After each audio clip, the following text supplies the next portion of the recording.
Week 9 of the Big Ten college football season is in the books. And what did the final slate of games in October teach us about the upcoming month of November and the final month of the season? Minnesota's and Nebraska's performances on the final weekend in October solidified them as contenders in the Big Ten West in the final stretch run. And if Northwestern wants to continue the success that they're having this season, they need to hitch their wagon to David Braun. From LA to Piscataway, all Big Ten all year long.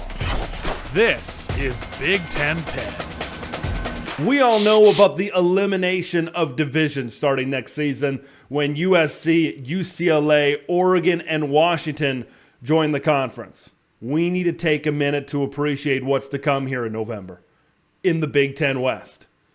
You thought that it was crazy. You thought that it was defensive football, low-scoring football in the nice months of September and October. It's getting cold. Snow is right around the horizon. We're going to have some tough, classic Big Ten football games in the Big Ten West, and anybody can win them. Now, before we get to that race in November, and trust me, as the days go along on this channel, we are going to talk about the race in the Big Ten West. But before we get to that talking point, we got to take a look at what happened this past week. In week number 9, the final Saturday in October. Because I believe the Minnesota Golden Gophers and the Nebraska Cornhuskers solidified themselves as true Big Ten West contenders as we approach the final month of the season. They were in the mix, but I think what I'm starting to see out of both of these teams, these are teams that you need to look at and realistically look at as teams that can make it to Indianapolis. Because throughout maybe the last couple of weeks, as we worked ourselves through October, I think people saw the Gophers and the Huskers as maybe dark horses. They still thought Wisconsin and Iowa were the likely candidates to get to Indianapolis. Look what is happening with Iowa. Look at the injuries that are piling up in Madison, Wisconsin, and look at how Minnesota and Nebraska are playing right now. Let's start first with Minnesota. This had a classic letdown type of feel, a big emotional win. PJ Fleck has been trying to beat the Iowa Hawkeyes ever since he stepped foot in Dinkytown. And he finally got it done. You follow it up at home against Michigan State. Despite some injuries at the running back position, they found their next man up. Jordan Newbin. 40 carries, 204 yards, and 2 touchdowns. It is always a next man up type of attitude at Minnesota. They've had their injuries over the last few seasons, and they always seem to find somebody. They always seem to find that path to an 8-win season, to a 9-win season. They always find a way. Now that they got him reps, now that he's built up his confidence, it could be catching the football out of the backfield while Darius Taylor and Zach Evans man the backfield when they are healthy. Folks, this is just something else that Minnesota can incorporate going forward. I thought Ethan Kaliakmanis played pretty well in this game as well. Now, I said it in my short preview that this was a chance for Ethan to really get it going in the pass game, really get his confidence up against the 13th ranked defense against the pass in the Big Ten. But you got to get your confidence somewhere. And I think as this season has gone along, you've really seen the relationship develop between Ethan Kaliakmanis and their now true number 1 wide receiver in Daniel Jackson. On good days, Ethan Kaliakmanis can be a solid to good quarterback. He can be a threat in the pass game. Now, am I saying he's like this every single week? No, because we've seen good days and we've seen bad days with Ethan Kaliakmanis and Minnesota. But I believe Daniel Jackson gives him that outlet, gives him that opportunity to just throw it in the area and Daniel's going to bring it down. That's the type of guy that Daniel Jackson has become over these last couple of years. Minnesota is evolving.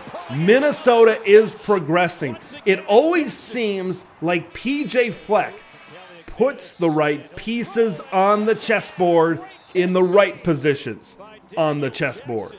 This Gopher defense is also coming into its own a little bit more. I think a big reason why is the return of the leader at linebacker, Cody Lindenberg. You had a lot of younger guys in leadership situations. Not sure if those younger guys were ready for those spots, but they got baptized by fire. They were in those spots. And now with Cody back, the leader of that defense, I think Minnesota is going to really start to put good defensive performances together. This is a Joe Rossi defense after all. And now that you got Cody back, I really believe the Golden Gophers are really going to start to hit their stride on defense. With Cody on the defensive line, we know all about Tyler Nubin. We know all about Justin Wally. Things are maybe starting to come together. You put the depth at the running back position. Ethan Kaliak-Manis and Daniel Jackson really forming a really good relationship in the pass game. And then what the defense is doing. PJ Fleck in Minnesota. They are hitting their stride at the right time. Folks, this is a team that can get to Indianapolis. Let's switch gears and talk about the Nebraska Cornhuskers. There's been a lot of other topics that I've been talking about on this channel. I am so excited now to highlight the Nebraska Cornhuskers. Matt Rule has done a great job with this football team. Not just because they're 5-3, but what he's had to do and what he's had to overcome to get to 5-3. This is a Nebraska team that constantly turns the football over, that constantly loses the turnover battle. But yet the Huskers still find a way to win. And a big reason why they find a way to win, despite the Huskers in the giving mood for a lot of this season, is because of that defense. Now, this isn't a defense that maybe right away early in the season needed to get their feet under them, and then they really hit their stride in October.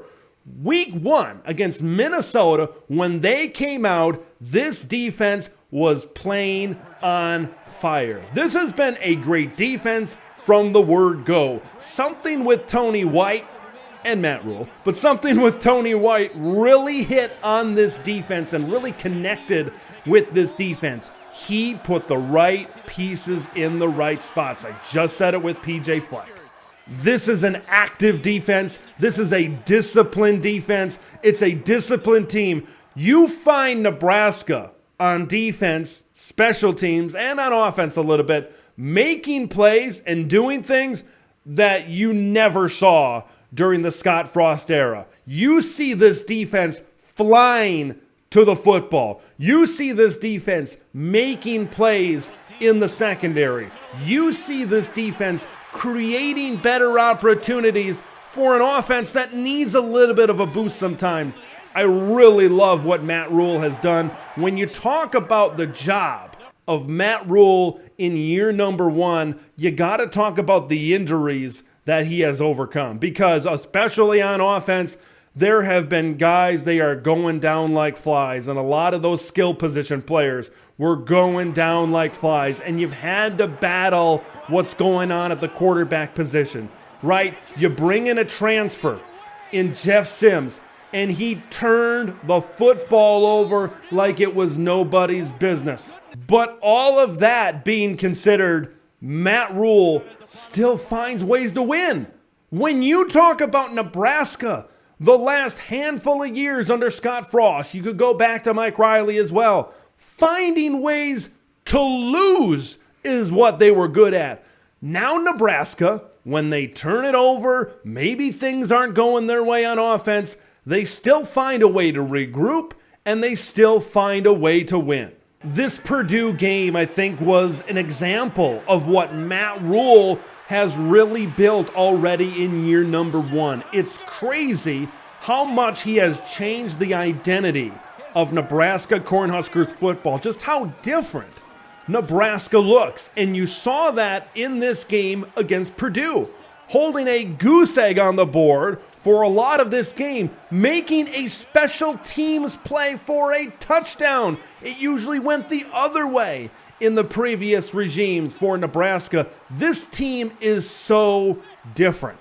So this performance, I think, can springboard Nebraska forward. There are going to be some tougher challenges down the road, because remember, Nebraska's last 2 games are against Wisconsin and against the Iowa Hawkeyes. It's not going to be easy for Nebraska to get to Indianapolis. I want to talk about David Braun. I got to talk about David Braun. He is doing a masterful job as head coach of the Northwestern Wildcats. Let's recap what type of situation that David Braun walked into. He was not going to be a head coach. He's never been a head coach. He came to Evanston, Illinois in January to be the defensive coordinator under Pat Fitzgerald. When everything went down in the middle of July, this whole program could have folded. And I think a lot of people were expecting this Northwestern program to fold. This program has done the opposite. Remember, when a coach leaves, there is a 30-day transfer window where players can leave the program. Look, I know we were 6 weeks away from the start of the regular season, and it was a pretty tight window to the start. And, transferring at that point it's not really advantageous to kids in that situation. But keeping almost all of the kids on campus was the first huge victory for David Braun right out of the gate. Coaching is a lot about relationships. It's connecting with players. David Braun has found something. He has connected with the players on this team. The progression that you've seen from the Northwestern Wildcats from last year to this year is night and day. It's as big a difference and as big of an improvement as you're going to see in college football. Every time I watch Northwestern, I am so happy to see the progression that they have made as a program. This is an offense now that's looking pretty good. Brendan Sullivan. Remember Brendan Sullivan from last year? Is that the same guy? I don't think it is. All right, he's mobile. They make things easy on him. They don't put him into difficult situations, and he goes out there and he makes plays. In the absence of Ben Bryant, this is maybe a situation at Northwestern where, kind of like when David Braun took over, you'd expect them to fold. You would expect them to maybe take a little bit of a regression. It hasn't happened. Brendan Sullivan played awesome. He played great. This whole team was great in that victory over Maryland on Saturday. I know it's not going to happen this week. I know it's not going to happen soon. You want to see David really finish the season strong, but Northwestern, you got to have that contract ready. This guy is a rising star in this profession. Somebody, and you got to think there's other teams right now that are looking at David Braun and seeing the job he's doing at Northwestern and saying, I got my eye on that guy. If he can finish the season strong, our school might go after him. Northwestern, you've got a great coach. You've got a coach that is clearly connected with this program, connected with this community, and connected with these players. When you look at the situation at Northwestern and what this program is right now, I don't think you're going to attract a lot of great top names right now. David Braun is the leader in the clubhouse, and nobody's even knocking on the door. That's how strong I feel about the David Braun Northwestern connection and situation going forward right now. He's got an opportunity to take Northwestern from 1-11 and a just terrible offseason and what happened over there, and take them to a bowl game and completely flip the narrative on the Northwestern Wildcats, what everybody was saying about them in late July, in August, going into this season. This is a program. Are they going to win a game? They're not going to win any Big Ten games, that's for sure. And now you've beat Minnesota. You've beaten Maryland. You got an outside shot at the West Division title and the Big Ten championship game. Write up the contract, Wildcat administration, because David Braun may be your future. It is going to be a great final 4 weeks of the Big Ten season. There's going to be a lot of craziness, especially out west, folks, and I'm here for every minute of it. Leave your thoughts on everything Week 9 in the comments below. I'm Big Ten Ted. We'll see you in the next one. Thanks for watching Big Ten Ted, where it's all Big Ten all year long. Make sure to like the video to spread the word of Big Ten Ted to the masses, and subscribe to the channel for updates on Big Ten content that drops every day.